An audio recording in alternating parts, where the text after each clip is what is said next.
my name is Asha and welcome to this new edition of Business Africa, your magazine dedicated to the continent's business and economic news. As usual, you can win $150 in our Business Africa game. More details later, but first, today's top stories. Stop to bankruptcies. The bank in Mogadishu has decided to assist Somali entrepreneurs hit by the economic impact of COVID. I cannot pay the rent and other utilities in my shop. Many businesses have collapsed and forced to close. In Cameroon, women are juggling training, business creation and representation of their fellow citizens. Every woman today must seek her share of the money.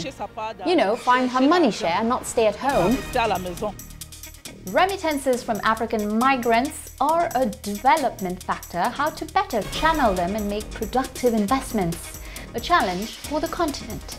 In many countries of the Sahel, West Africa, North Africa and Eastern Africa, we have seen that cash transfers from migrants amount to more than export earnings and aid added together.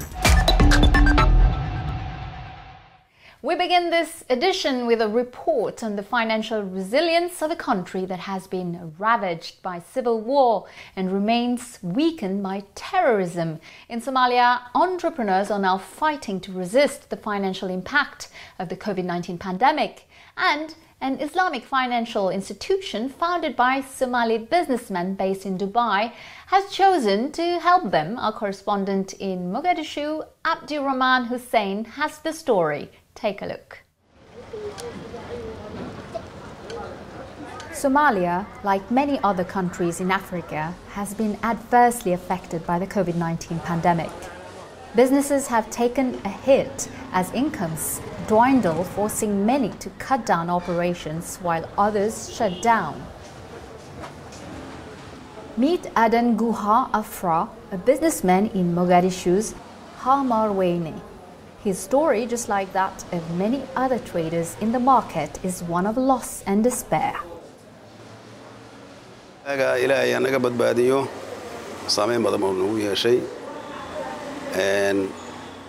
My business has seriously suffered since the COVID-19 pandemic broke out.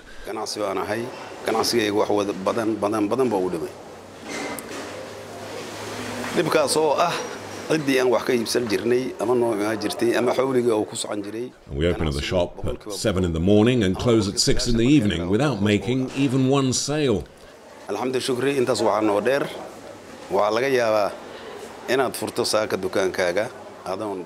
cannot pay the rent and other utilities in my shop.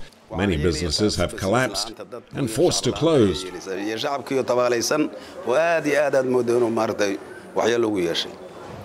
But an initiative by a local bank in Somalia is coming to the rescue of businesses through soft loans. Traders like Adan can apply for an interest-free loan from IDS Bank to jumpstart their business and cushion them from COVID-19 and related shocks.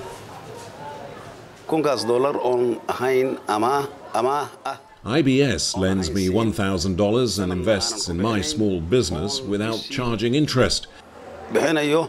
We pay back at an agreed monthly rate of $100. Mohammed Noor, who runs a small clothes shop in the same market, was about to close his business as a result of the COVID-19 pandemic when the IBS credit facility came to being.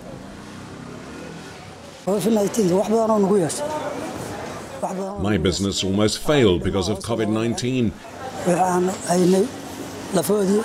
We hardly had clients because few people used to come to the market or hardly brought anything.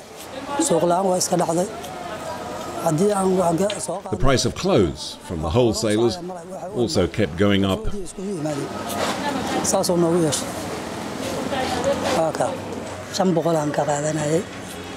IBS gave me $500 to jumpstart my business, and I pay back every month without interest. According to a recent report by the Somali government and the UNDP, Somalia has since lost $86 million as a result of COVID-19 and related shocks. The socio-economic impact assessment also estimates the Horn of Africa nation lost a growth opportunity of $300 million. To tackle this downfall and help small businesses to recover, IBS has structured its loan facility as a microfinance tool. The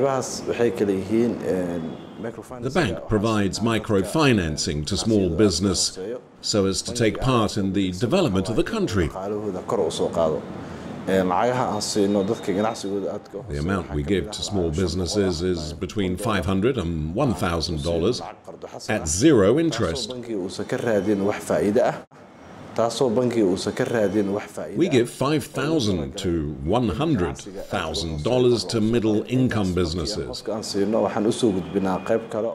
an investment in the company. In Somalia, there are many challenges in the investment sector. Small business people could not meet the demands of the banks and don't have the proper documentation for their business. The other challenge is that some people have limited knowledge of bank investments, as the country has just emerged from decades of anarchy and war.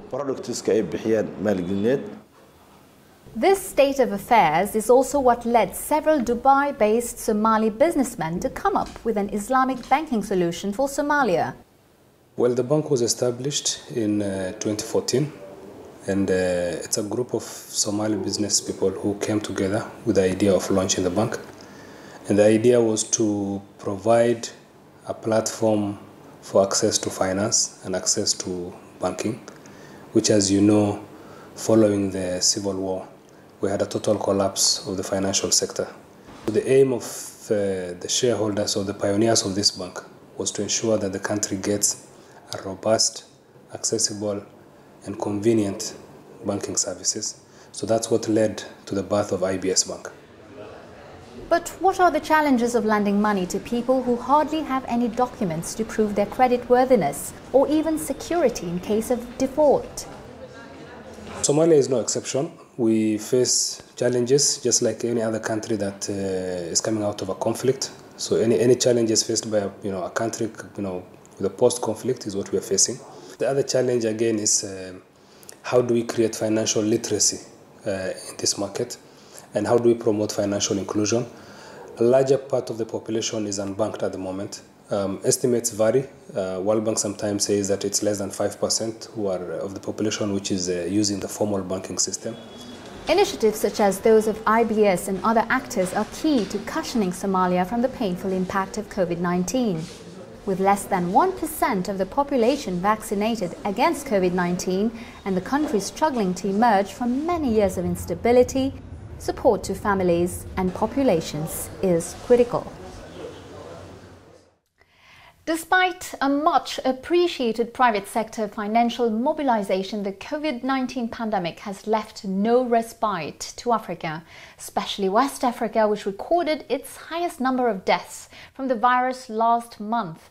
Côte d'Ivoire, Guinea and Nigeria are facing a resurgence of new cases, while the pace of vaccine deployment is relatively low in the region.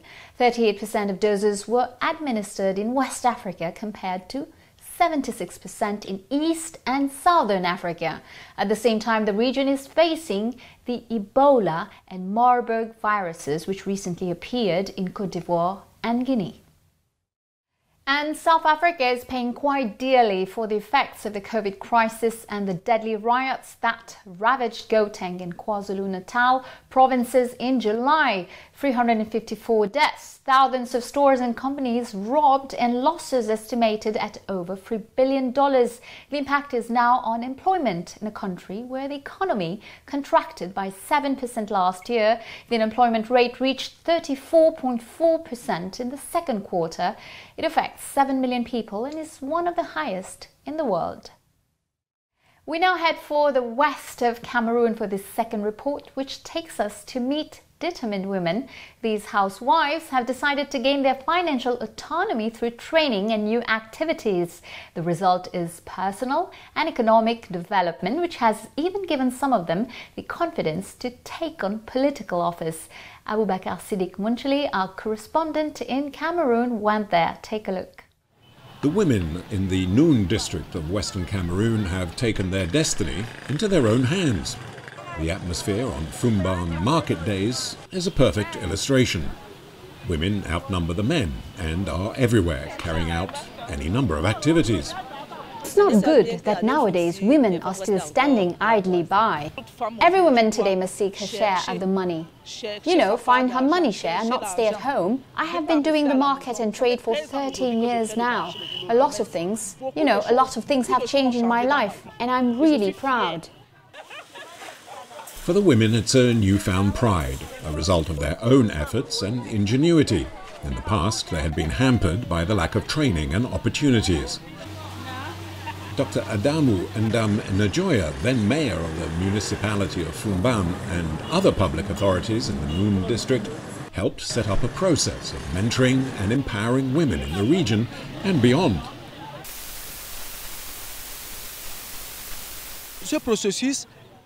This process was done in partnership with the African School of Ethics, which is one of Dr. Adamu Ndam Najoya's organizations.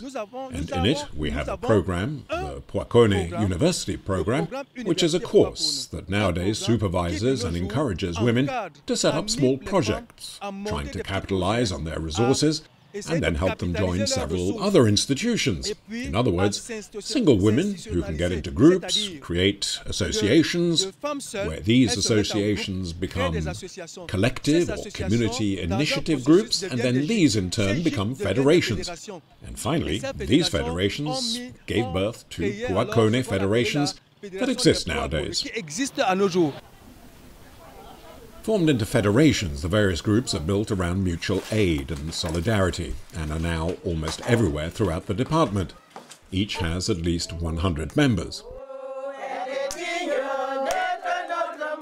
The association has made me as you see, because at home my children live well. I don't expect anything from anyone. I stand on my own feet. I make soap from natural products, basic products, because we took that training.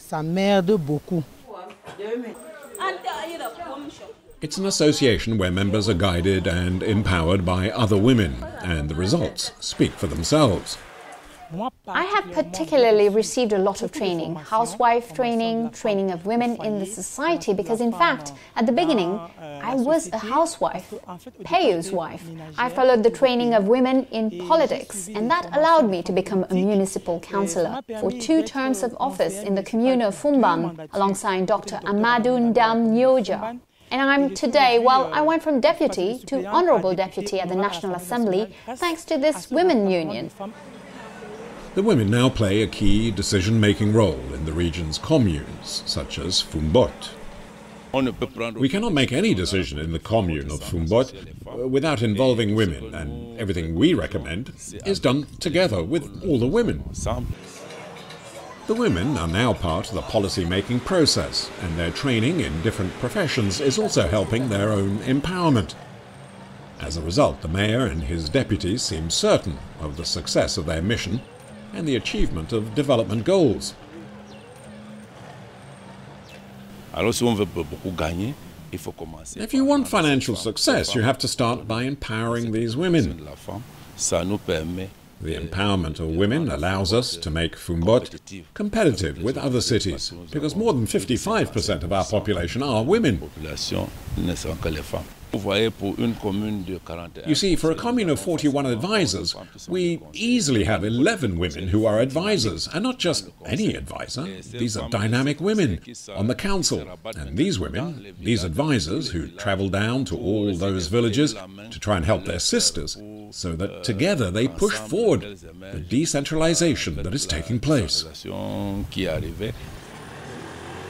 Private partners who provide specialized training are often asked by local officials in Fumbot and other municipalities in this region of Cameroon to help provide women the means to face up to their current and future challenges.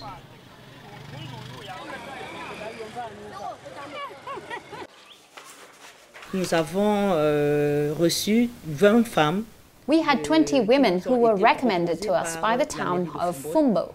With these women, we work almost every day of the week. We have a training program that spans 3 different streams.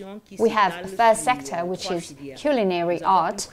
In the culinary art, we have gastronomy, we have agri-food processing. This one is a common core. The purpose for these learners is to bring them the knowledge so that they are able to use this knowledge to be financially independent. Such initiatives have helped improve the lives of women in the country in recent years, even if many inequalities still remain. Political will, the efforts of women themselves and groups such as the Noon Communes Union will be decisive in advancing female empowerment throughout Cameroon.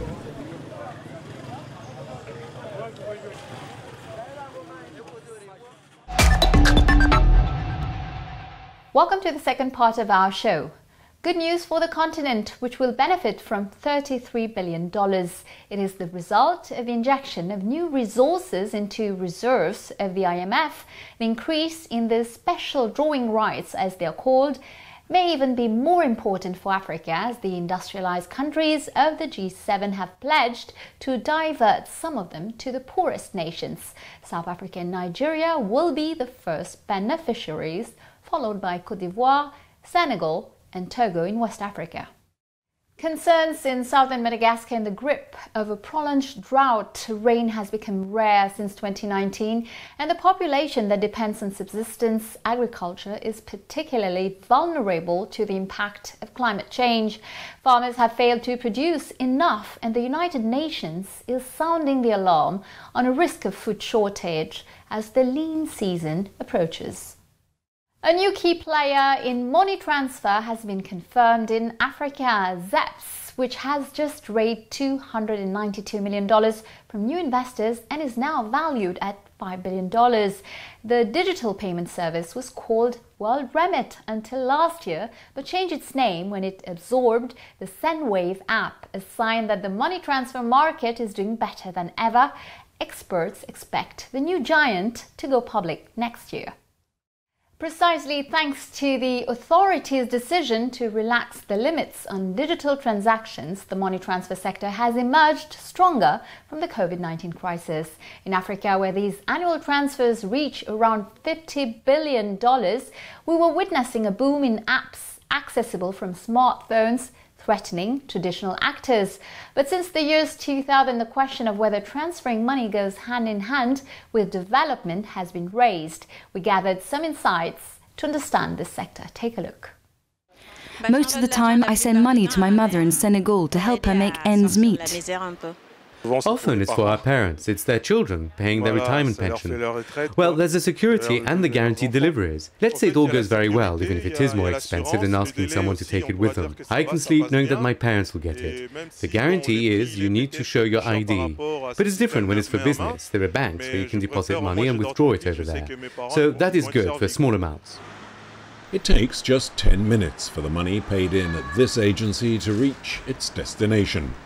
A mere drop in an ocean of money, as each year over 8 billion euros leaves France for Africa. Expats from sub-Saharan Africa send around 60% of their salaries back home, transfers that have become vital for the beneficiary nations. Investors are now looking at ways of contributing to a country's economic development by capitalizing a part of this money. In many countries of the Sahel, West Africa, North Africa, and Eastern Africa, we have seen that cash transfers from migrants amount to more than export earnings and aid added together. We need to identify these channels and put them to good use because development resources are vital.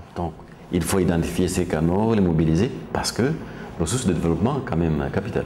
Si on considère qu'une famille qui est mieux nourrie, if you believe that a family which is better fed, has better accommodation, better health and better education contributes to development, then money transfers are one of the principal motors for development. In any case, the people sending money contribute to development.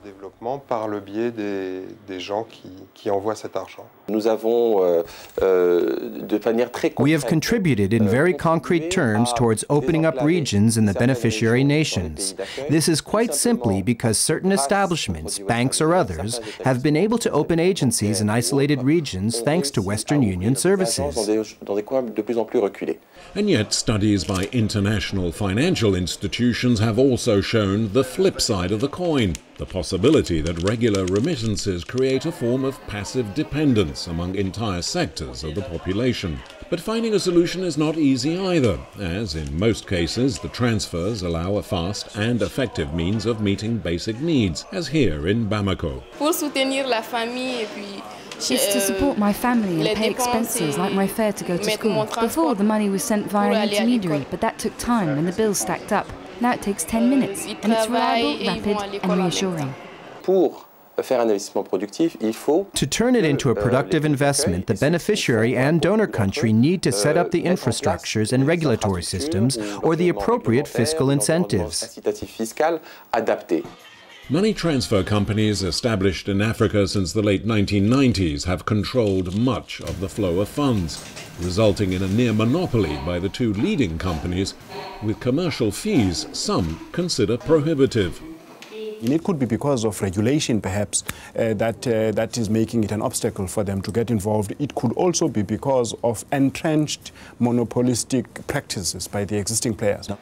A monopoly that is rapidly losing its grip with the emergence of new forms of digital money transfers. From Kenya to Nigeria, accessible mobile phone apps reduce transfer costs. Fears of weakening African currencies are also playing a growing role in the explosion of virtual cryptocurrency trading solutions. The situation is far removed from the days the traditional players monopolized money transfers, but the key question, as yet unresolved, remains how to encourage diasporas to invest in their own countries that have ambitious growth projects. It's now time to reward our loyal viewers of Business Africa. It's up to you to answer to the following questions. If you're drawn among those who have given the correct answers, you will win $150. This is game number 558. So listen carefully to the two questions that follow, and good luck. First question, what is the IBS in Somalia? An international construction group, an Islamic bank, an NGO. Second question, who initiated the process of empowering women in Western Cameroon? Dr. Adamundam Joya, Judom Amadou, Clarisse Odile Aisha Payu.